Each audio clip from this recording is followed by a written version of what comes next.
बिस्मिल्लाहिर्रहमानिर्रहीम। आज की इस वीडियो में हम बी सेल्स इम्यूनो डेफिशिएंसीज़ को डिस्कस करने लगे हैं। बी सेल्स का काम होता है एंटीबॉडीज़ बनाना। एंटीबॉडीज़ आपको पता है जिस आईजी एंटीबॉडीज़ हैं वो आपको इन्फेक्शन प्रिवेंट करती है, जितने भी म्यूकोसल इन्फेक्शन होते हैं। तो आपको ये बात पता चली कि जब भी बी सेल का सिनेरियो होगा तो रिकरेंट रेस्पिरेटरी ट्रैक की इन्फेक्शन, साइनसिस की इन्फेक्शन, डायरिया होगा। ये तो मैंने आपको पहले ही बता दिया। आप देखिए, तीन बेसिकली डायग्नोसिस डिफरेंशियल्स आपके पास हो सकते हैं। Either it's Bruton's agammaglobulinemia, either it's common variable immunodeficiency, और या आईजीए सेलेक्टिव इम्यूनो डेफिशिएंसी। बस वर्ड्स में आपको बताऊंगा, जो ब्रूटन्स ए गैमा ग्लोबिनीमिया होता है ये बॉयज़ के अंदर कॉमन होता है। इसकी एक स्पेसिफिक जी होती है जिसे बी टायरोसिन काइनेज कहते हैं, उसकी म्यूटेशन होती है। इसमें बी सेल्स की जो आप कह सकते हैं कि जो मैच्योरेशन का प्रोसेस है वो ही डिस्टर्ब हो जाता है। तो बी सेल्स का काउंट भी कम होगा, तमाम इम्यूनोग्लोबुलेंस होंगी कम इसमें, और ये 3 to 6 मंथ की एज तक बच्चा आपके पास आता है। जो कॉमन वेरिएबल इम्यून डेफिशिएंसी होती है वो भी यही फीचर्स होंगे, लेकिन उसमें बी सेल्स की जो डिफ्रेंसिएशन का प्रोसेस होता है वो थोड़ा रिस्ट्रिक्ट हो जाता है। तो जब डिफ्रेंसिएशन रिस्ट्रिक्ट होगी तो बी सेल का काउंट नॉर्मल होगा। अलबत्ता प्लाज्मा सेल्स, क्योंकि वो डिफ्रेंसिएशन से बनते हैं, वो कम होगा, और जो इम्यूनोग्लोबुलेंस के लेवल हैं वो भी कम होंगे।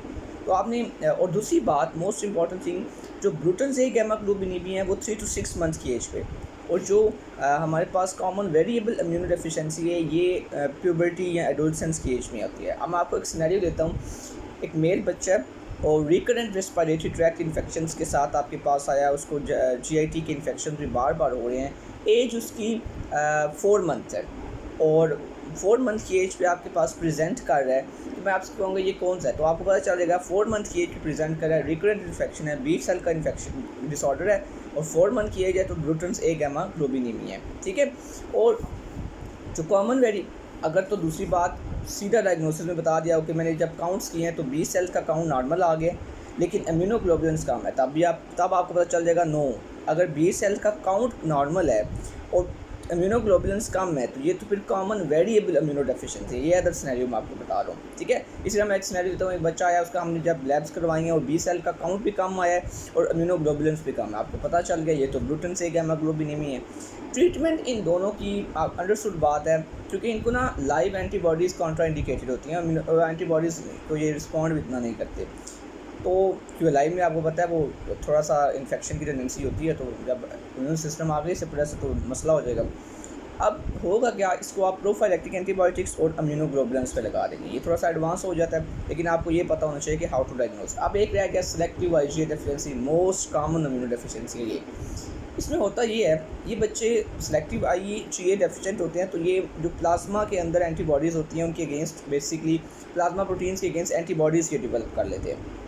और अब खुद इनके पास आईजीए कम होती है ना, तो ये आईजीए के अगेंस्ट भी एंटीबॉडीज़ बना लेते हैं। ये this is very important concept. अब होगा क्या, क्योंकि आपको पता है आईजीए सीरम के अंदर भी होती है, वैसे भी सीरम के अंदर काफ़ी प्रोटीन्स प्रेजेंट होती हैं। ये बच्चे जब ट्रांसफ्यूजन इनको होती है, इनके भी वो रिकरेंट रेस्पिरेटरी ट्रैक्ट इन्फेक्शन की आईजीए आपको पता है म्यूकोजा में है। दूसरी बात ये एटोपी के साथ भी लिंक होता है, कोई ना कोई एटोपिक डर्मेटाइटिस या इस तरह की चीज़ों के साथ लिंक होगा। सीरिक डिजीज़ वाले बच्चों में होता है। ठीक है। और इस तरह के इसमें फीचर्स होते हैं।